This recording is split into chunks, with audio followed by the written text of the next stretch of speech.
Today, we are talking about summer programming, but before we do any of that, Charlotte has something to share. I do. I get the pleasure of announcing our newest technical assistance provider at the University of Oregon. Drum roll, intentional drum roll. It's Joyce Douglas, formerly with Springfield. And you need to go easy on her because her first day is now, right now, today. And she's not yet run out of the Zoom without coming back. And she's been with us now for almost 6 hours. So that's a good thing. Thank you, Joyce. We're so glad to have you. Thank you. I'm happy to be here. Congratulations. Thank you. Okay. Focus. I want to share my screen. And you can see my launch Zoom message. That's not what I want you to see. Come on. Oh my goodness. Welcome to my world, Michelle. Yep. Go away, you. I don't want you there. This is what I want. Okay, here we go. So today we're talking about summer programming in YTP and summer programming in general. I think I want to hit the present button. Look, you guys, I've already forgotten how to use Google. Isn't that crazy? You are the Google queen. I know. In a few months, my brain has totally like over. I just heard angels sing. You heard angels sing? I think I died inside a little bit. Okay. So hopefully most of you got this memo that was distributed from vocational rehabilitation about updates on summer programs. So hopefully some of this is just a little bit of a review. So update on the summer RFA, Camp Lead, and SWIFT. I am gonna share that right now. So this is what I'm talking about with the clunkiness a little bit, so sorry. But closing that and opening another screen. So this memo came out, I think it was early February or late January. Just acknowledging the uncertainty still of everything that's going on, celebrating that summer RFA is going to be able to go on to some capacity. So CJ is here today to talk about that, and that brings a big old smile to my face. Or just acknowledging that Camp Lead is virtual only. They're doing Go Lead program that started already and is in session. And then SWIFT is on pause.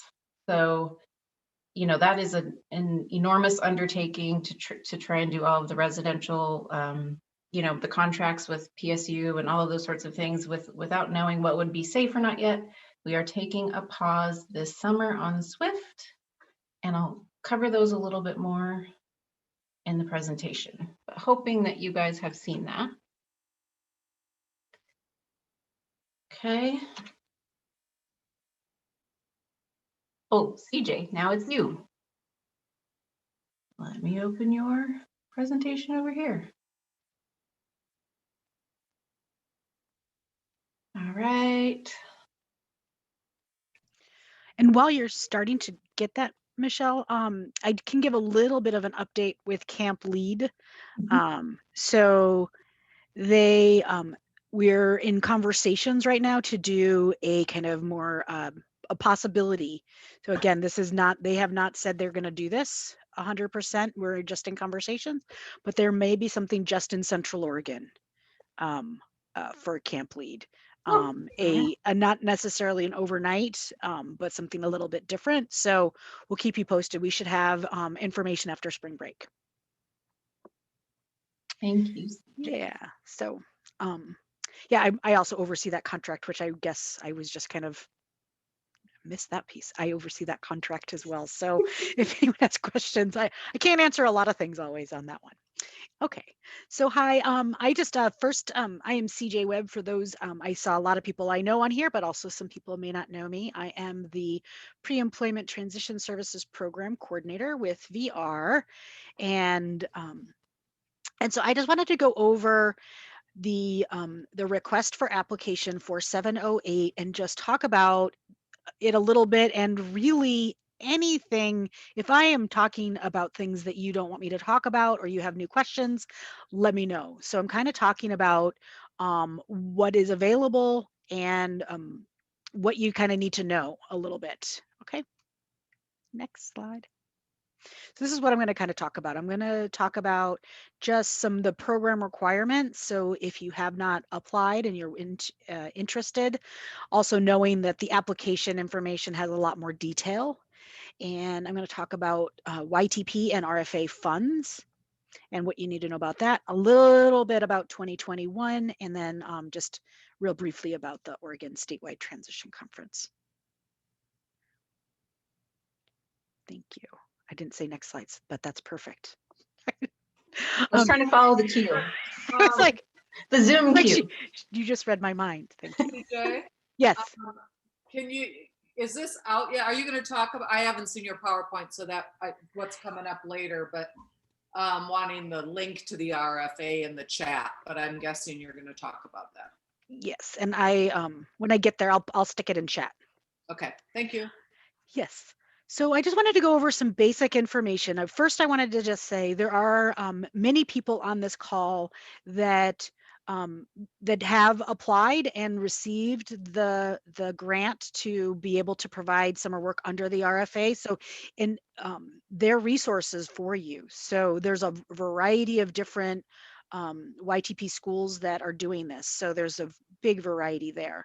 So schools can apply for this, and also just know that it's not only schools, that it could be providers, and it can be a school that doesn't have YTP. So a lot of times there's majority are YTP schools that have applied. These really are to focus on those pre-employment transition services, and also I always want people to know that it's an outcome-based payment. So you don't get paid for the services you provide, you get paid for the outcome that you provide. And this application is open until 2024 right now, and that's the date we put in there. It is for to pay students for their work experience. So the application has that information in there for the budget to put in those wages, and the funds will come out of the RFA funds, and it does need to be minimum wage or greater. And it can be for any student ages 14 to 21 that are potentially eligible for VR. So, and two, you can choose the age range that you work with. So if you go, oh my gosh, we don't work with 14-year-olds, or that's harder to get 14-year-olds to work, that's okay. You don't have to pick the entire age range, you get to choose. The jobs do need to be competitive integrated employment. And then also 20% of the students need to be students with intellectual and developmental disabilities. And I put a little note on here is there are still some folks out there that have the RFA 4448, which was the one right before the 4708. And it's just a little slightly different. So if you do talk to somebody that has the 448, there were some different requirements included in them. So just know you might want to find out if they have the 4708 or 448. So there's just a few little differences there. Next slide. So I want to talk about the funding piece. So YTP, some YTP programs I know have summer programs in their contract, maybe not a lot, some may have things. Also transition specialists may be full-time. So, so you want to think about that. So I put that question, can YTP transition specialists be part of the RFA? Maybe. If you are 40 hours under your YTP funds for the whole summer, then you wouldn't have really extra time to invest in the RFA. So it would need to be different people. So you want to think about that of who are the key players in the RFA. So I put on there, know your contract, know just what's in there. What are maybe some things that the YTP contract is funding, because we don't want to have something that the YTP contract funds also funding under the RFA. I was looking up a kind of some information about this, of an example of not like mixing funds. And I found a funny one of, so someone's retired with a military pension, and then they're working for the government as a civilian, pulling both of those. That is kind of double dipping. So we don't want to kind of get into that, because the RFA funds are RVR funds, and we don't want to have the RFA paying for something that YTP should be funding, and vice versa. So those are just some things to be aware of. So there are different programs and different contracts. And then can YTP students be part of the RFA? Sure. So there may be students that are YTP students that are doing other things, and this just kind of falls into place, but then they would be under the RFA and not YTP at that specific time that they're doing the summer work. So you do want to be just a little bit careful of that and know what that looks like. And is it for all YTP students? No, it could just be any student that's potentially eligible for VR. So does anyone have any questions about this particular slide? Because I know this gets a little tricky.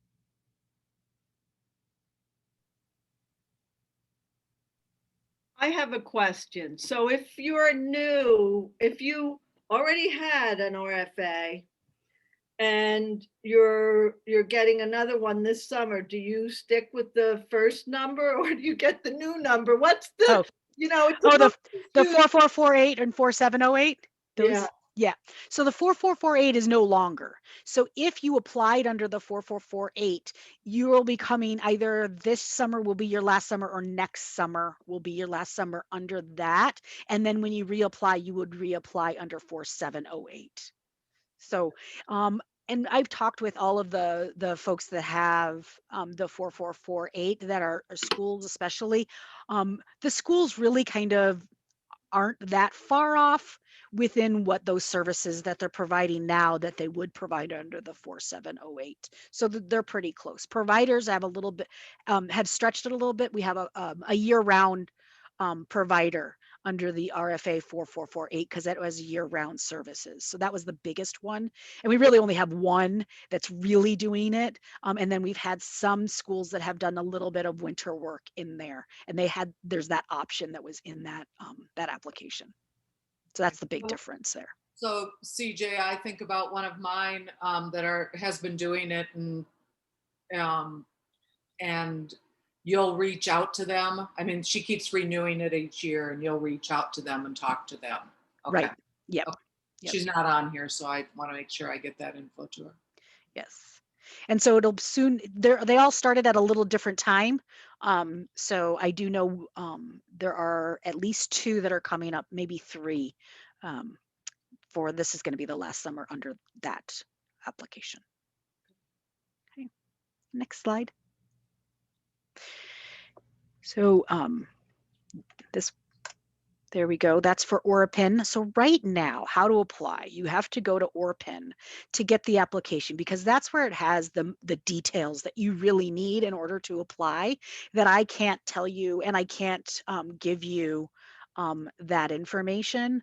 And so really that's where you need to go, and it's DHS 4708. I find it easiest to do a word search of summer work to find it. Also, ORPIN has help. Their helpline has, from previous to my current position, I use them a lot because I was grant funded. I worked for a nonprofit that was grant funded. And then I've heard from other people that have contacted ORPIN help that have been very helpful. So if you have any trouble logging in, finding the application, they can help you. So again, I find it through a word search and not the number. And I do work experience and find it.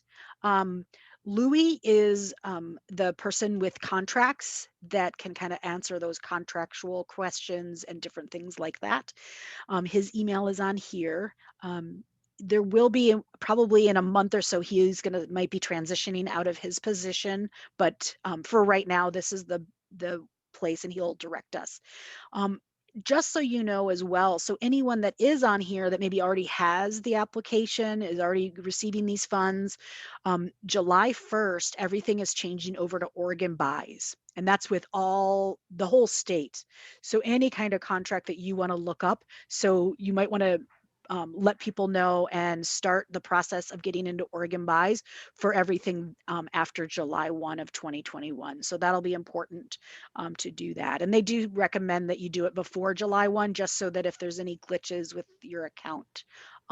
But currently it is still Orpin. Next. The other thing for 2021. So one of the things for 2021, I think I totally missed this. It was just in my head. For 2021, we are work experiences, people who have contracts, work experiences can happen. And they are required to provide an additional plan for moving forward. So that's something to think about. But when you apply, that additional information will come after you're accepted. So you really, when you apply for it as, how do you want your summer work program to be? Because we want to base it on that, and not necessarily with COVID restrictions and things like that. We will address that once you're accepted and talk about the options there. So I didn't want to put a lot of detail in that in here, because it's really, once you're accepted, then we'll talk about that. And just know all programs really look different, and kind of throw your ideas out there. Apply. Being a school, we can have some conversations after you apply. I can't do that before, but once you apply, now there's been a couple times where we have had to completely deny the application, and that's because if there's no competitive integrated employment. We had one that didn't have any competitive integrated employment. They just needed to reapply for that. But otherwise, it's a great opportunity to have that conversation. And I know there's people on here that I saw their faces where we spent a lot of time going back and forth of what's possible, what's not possible, but you do need to apply for us to have those kind of in-depth conversations. And we, just so you know, we can do that because they're interagency agreements and not a professional services contract between us. So a provider organization, I would not be able to have those same kinds of conversations even after they apply. So we get we gotta get kind of the best of all of the worlds there, because we can kind of talk about what it is. Also, that the RFA committee who does the reviews. So we have a review. I don't make these decisions by myself. We have a committee that look at all of these things. And if you have questions about funding and things like that, that's also Michelle. I didn't tell you I'd say this, but Michelle she knows all the contracts really well now. Be able to tell you, is that, if that's already in your YTP contract, because we want to be careful with that. Okay, next slide. And so I'm not presenting this exact same information at the Oregon statewide transition conference. I'm going to go into a little bit more detail, but we're also going to talk to Salem Kaiser School District is going to be involved. And one of that is because they do have the YTP summer program and the RFA, and they made sure that there was no crossing of those. So we actually had it planned to do in 2020. We were really excited because they also upped their number of students under the RFA. So they were going to be, and they still might be working with all of those students. They want to, which is, I believe it's 40 students under the RFA, and I believe it's 20 under the YTP. So, if you want to kind of hear Salem Kaiser's story of how they went about and kind of kept those real separate, because they kept it more separate than I even thought that was necessary. It was very nice to see. So they'll be able to talk about how they did that. And then if you have other questions as well, please feel free to come to that session. And the agenda is up on the OSTC website, so you can see the sessions, the times, and different things. So you can then plan those 6 days, because they're not full days. So there's either the morning or the afternoon, and you can do that. Next slide. And that's it. No questions. Kia has a really good question about amending the RFA contract. So maybe Kia. So yeah, so first of all, contracts can always be amended. We just need to make an agreement on that. And Kia, just you already have the contract, so that can be in your plan that you submit for the COVID plan that you're going to be submitting, and you can include that, and then we'll talk about that and if we need to amend the contract or not to do that. Larry. Yeah, maybe this is already written somewhere, but I was just curious, when does the, because this is the first summer we'll be doing it at our school district, when does the district actually get the funds? That's a really good question, and you'll get your contract soon. It was supposed to be here already, but the funds actually, that's actually a great question. So you can ask for them, and we make agreements. So all of them are a little bit different. The easiest way to say this is halfway through, you can submit an invoice for half of it, half of what you have done. And the final payment always has to be once reports have been submitted and approved. So the student reports need to be submitted and approved before a final payment.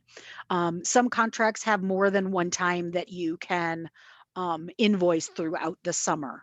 But we would make that agreement with the contract of how many times that is. So. Thanks. Cynthia has a question. Is this something the district has to apply? So I think you went through that a little bit, maybe make that a little more clear, CJ, on Yeah. what are the next steps. And one thing that I want to put in there that might go with this is that they apply, but also can you give some examples of what people are doing more on how they're putting it together? I mean, I know for me, like in Douglas County, they've talked about, the ESD can't pay for it. It can't come out of there, the money disbursements and stuff, the paying the kids. What are some ideas with that? Some of those kinds of things. I can't see everybody, but is Naomi on? Naomi? No, but I am, CJ. This is Kathy. Okay. Yeah, and I can, I don't think I really asked what I wanted, but my question is, because I already work 20 part-time, I guess, part-time in the summer, so it's not the 40 hours. So would I have to request those other 20 hours to my employer? Right. So that other 20 hours can be in the RFA to pay your other 20 hours. And yes, the district then would, well, however your paycheck happens. So those are things that I can't say like exactly how you do it. Okay. But yeah, so if you are 20 hours in the summer, another 20 hours could be RFA funds. Okay, but that's something the district has to approve, right? Oh, yes. Yeah, okay. Thank you. Sorry, I didn't know how to write the question. Yeah, thank you. And some people use different, there's a variety of different fiscal intermediators that people do use, as well as some hire them on as temporary employees. So there's a variety of different ways. And there's even more ways that I have in my head that I can't tell you. I have all of these because I've seen so many different programs, but those are some things that I can't, because I do have to be equitable in the information that I provide and can't sway one way or the other. So I always have to be careful, but there's a variety of different ways, and no way is better than the other. And if there's ever a concern, the RFA committee would just ask those questions, and then it would be me coming back. So the RFA committee meets, and then I would come back with a variety of different questions, asking different things if it's about the budget or if it's about the program itself. So we can have those conversations after you apply and talk about some of those things. Thank you. Sure.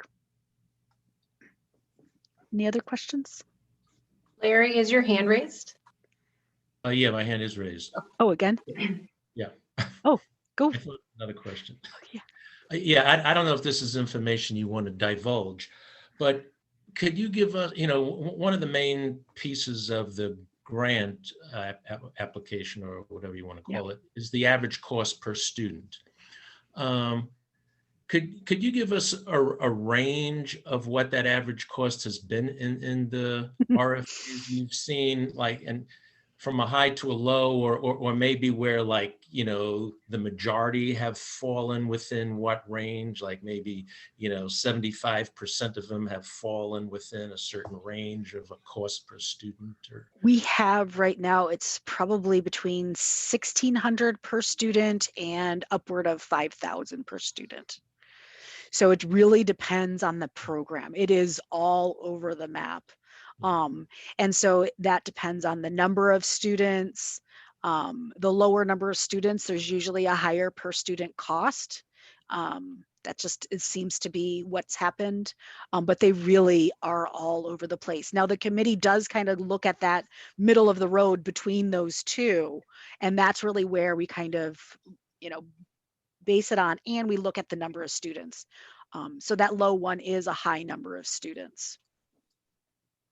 And we can have different per student costs because some students may cost a little bit more, and we can always amend contracts as well. So that happened once where there was one school that a student wanted to work more, and they made an argument for why that was beneficial, that the student did more than what the contract said.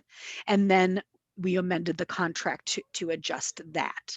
And also this brings up a key point too, that is I put this in all contracts because my first year it was not in contracts, but I did make leeway, wait, you guys all work with students. How dependable are all 100% of students? It's every student is not going to, decide that all summer they're going to work and do this. They might flake out. They might go, guess what? My family's taking a vacation. Oh, when does that 2-week vacation start? Tomorrow. Those things are going to happen. So we do prorate. And so let's say that ahead of time. Let's say they're not flaking out. Let's say they're responsible and said, I can only participate. Let's say your program is 8 weeks and they said, I can only participate in 4. And another student says, I can only participate in 4. Then you can kind of have those 2 students be 1 student. So that's in all contracts, to be able to prorate those things. Now I do need to know that ahead of time because I don't prorate after the fact, but I prorate ahead of the time. So. Also, my understanding is if you have a kid or 2 who needs a job coach, that you can write in job coaching for those students, so their cost would be higher. Is that true? So we don't pay specifically for job coaching, but there are certain supports that need to be in place for certain students. And so we take that into account.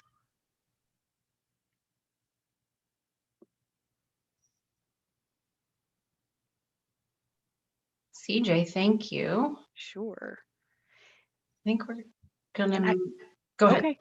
And feel free to get a hold of me. We will go into more stories and things like that at the transition conference. I probably won't have my headset on for some of that that Salem Kaiser will talk about, because they're going to kind of get a little bit into the weeds that you're really going to probably want to know about, and I will probably not be listening to all of that, just so that the questions that happen. I can listen to what she talks about. Sorry, I can listen to what she's talking about, but I don't want to kind of get into the weeds with everybody on that. So I just wanted to let people know that might be a little strange session. So. Thanks for having me here too. Oh, Kim, did you have a question? I just wondered if you could do what I don't know who asked, but somebody said, can you give us an example of a way that this program works in other districts? Just kind of like an overview of what are some districts doing with this grant? So and what I have to tell you is I can give you the people that want to talk about those things and have you talk to them specifically. So the other thing too, CJ, we're going to have some breakout rooms. Kimberly here in just a little moment to talk about summer program, to give people an opportunity to just network a little bit about what they do in the summers. And that could, depending on who you land in with your group, some local sites might be able to talk about it there too.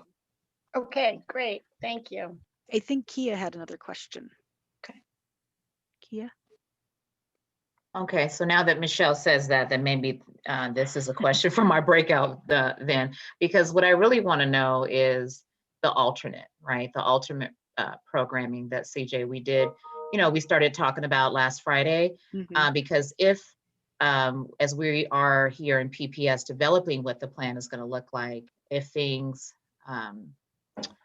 COVID exposure shut down, the government does something wacky, crazy again, what would you guys approve as regards to students can still get paid in some virtual format? So I would just like to hear from this group any other alternative ideas that our students can still get paid if they weren't physically in a work site.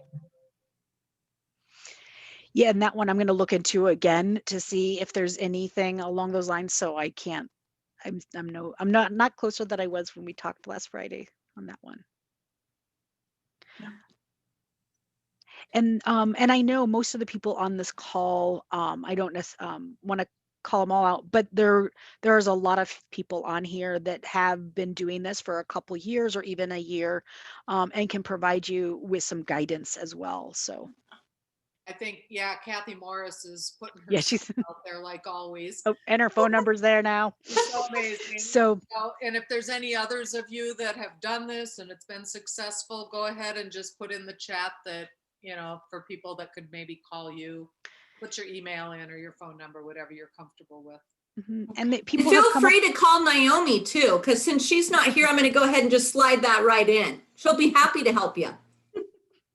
And so people have come up with some really creative ideas. So please ask folks that have been doing it, because yeah, I know Kathy has some really great ideas. So Okay, in the whatever consideration of time, yeah, let I'm going to CJ wrap go. this up, move over a little bit so we do have time to go into breakout rooms. And I have just a quick little bit of content that I'm going to zoom through about summer programming in general.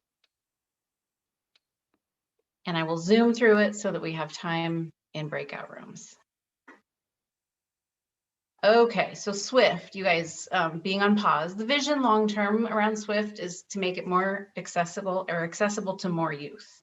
It's such a wonderful program that does amazing work, and it's, we've only been able to do it for 22 youth at the most in the past. And so we want to make it accessible to more youth. We want to make it accessible in regions across the state.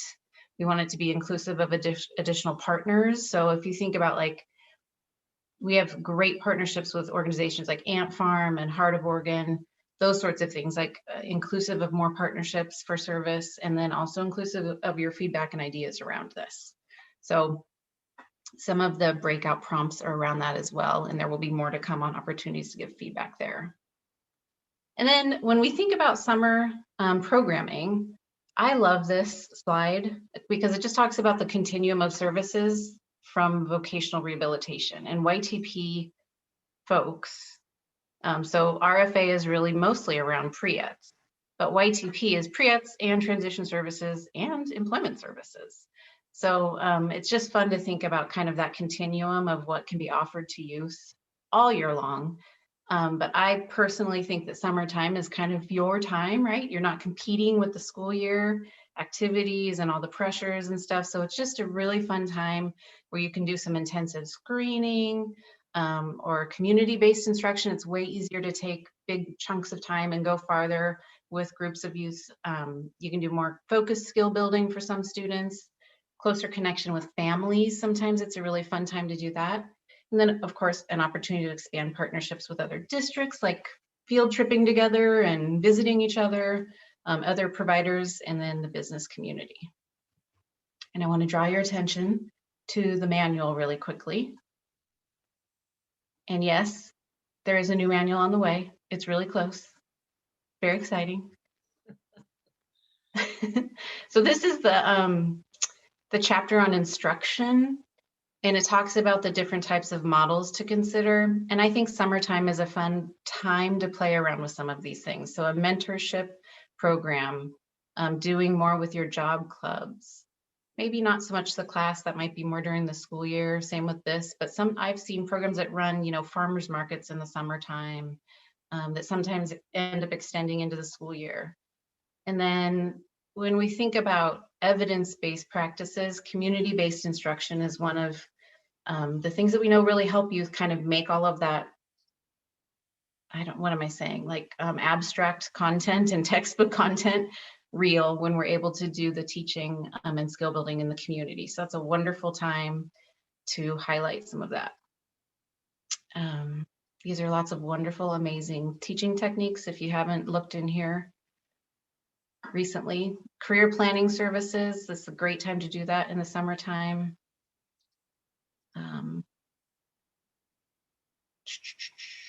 Going down here, teaching self-advocacy, teaching self-management, self-monitoring, so kind of building all of those skills of independence, working with the family to build skills of independence, and then just participating in paid work experiences or paid jobs in general as a youth, we know improves their outcomes, improves the likelihood that they'll be successful when they're adults. This is something that we, just a reminder to not forget about coordinating and partnering with families who are playing a more important role than ever right now, kind of being Zoom monitor, home teacher, and that does apply for people who are older who need that level of support as well. And so this is one example of, the different types of skills kind of by age or grade level that can be focused on in your programming. Okay, I zoomed through that, as I said, because I want to give enough time in our breakout rooms. So we're going to break out into rooms and we'll come back maybe around 2:50, 2:52-ish. So that's really only 10, 15 minutes, 12, 15 minutes, depending on what clock you're looking at. Mine is actually 2 minutes late, so don't really listen to me there. Please assign a note taker, and then just really we want you to talk about what summer looked like in the past. What did it look like last summer? What are your plans for this summer? SWIFT, what are some thoughts to add on how to expand SWIFT? Who are some regional partners? And then of course, please do talk about RFA and how RFA and YTP play well together. We want you guys to have that conversation too, Kimberly. So thank you for bringing that up. Any questions before we go to, there's just gonna be random Zoom rooms. Any questions? Nope. Garrett? Break us into rooms.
Wow, as we're coming back, Right.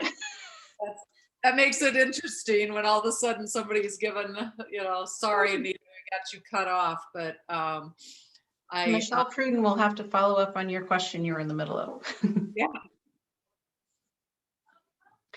Okay, as everybody's coming back, I just wanted to provide an opportunity to share any highlights that came out of the groups.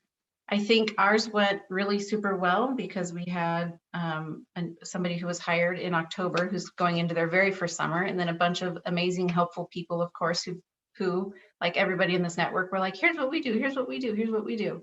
And so that was wonderful and helpful. But basically, field trips are life, visiting all over the state, the jobs all over the state, lots of college visits. Last summer looked a lot like work readiness, remote sessions with youth. And then, we talked a little bit about RFA and YTP, how they play together well, and that there are many ways to make that happen. Cool. I'll go next. I want to put out right away, so some of you that might have some of this information, Marilyn Morris talked about doing DMV stuff in the summertime, which is a great time to do it, and would love any kind of curriculum or help or anything you have. If you can put your info in the chat so Marilyn can reach out, or you can reach out to her, that would be great. Cynthia is talking about doing work, getting ahead with the Mount Adams Institute, looking at, and I think that's working with out in the woods and stuff and doing that. And that's a great way to work to do that. Those of you that are rural, working with your local Forest services is a great way. Some of my folks are having a great success with that. Kia talked about her partnership with Work Systems, doing a virtual thing where kids got paid for doing virtual stuff, which I thought was really exciting. And that's through the Work Source. That one's just, the one she's doing is through Multnomah, and correct me, Kia, if I'm wrong, through Multnomah County. Mary Hanks let us know that she checked on it and blah, blah, blah, but Clackamas County doesn't offer that. So it's checking with your local work sources and what they have. And they're great people to partner with. The program is called Summer Works. Summer Works. Yep, that's it. Thanks, Mary. Yep. So just great ideas. Anita got cut off, but and just because I know Anita, we were talking about Southern Oregon, and they have a bat camp and lots of great stuff. And just to put a plug in for them, they are going to be presenting at OSTC to talk about all the great things they do down in Southern Oregon. And it will include the summer work and all the stuff they do. What's so exciting is they get together with 3 different sites and they all work together as transition specialists. Boom.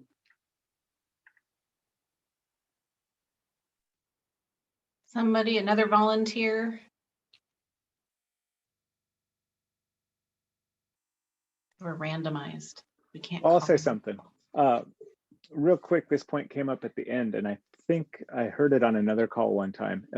With these summer work experience programs, if we're able to check on like the Maslow's hierarchy of needs, right? The base level, are these students fed? Have they had breakfast? Are they showing up hungry, or are they ready to work? And one site in the past turned it into, let's make breakfast, and then let's make our lunch and brown bag our lunch and then go to work, so that they could go to work and then be done with work, be fed, and then go home. Check in on those needs if possible in any way, as you think about what does work look like for our kids. Thank you for sharing that.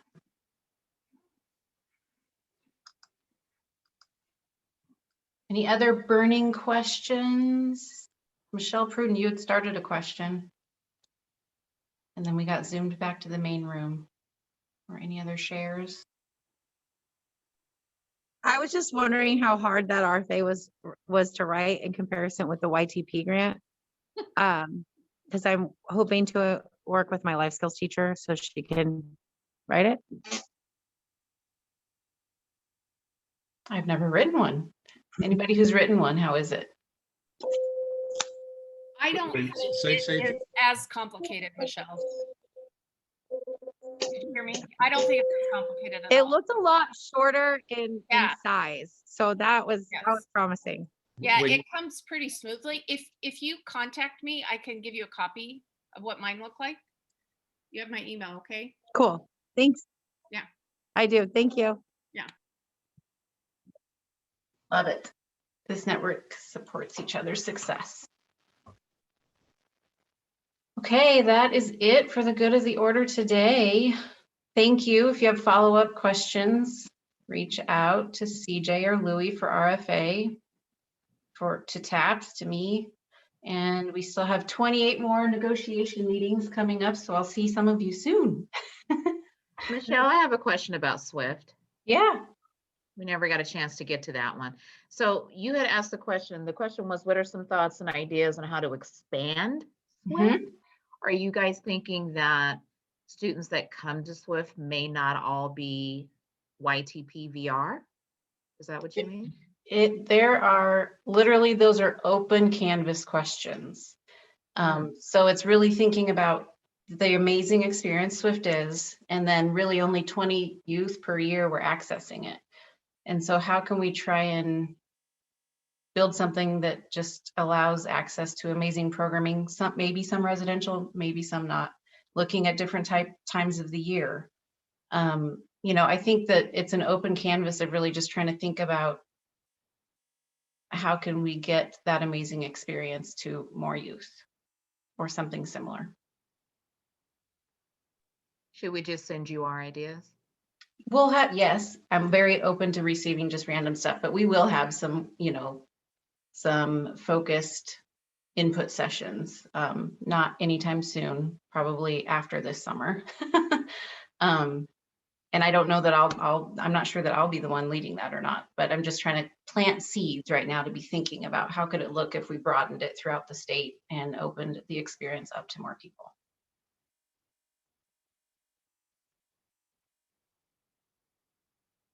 Okay.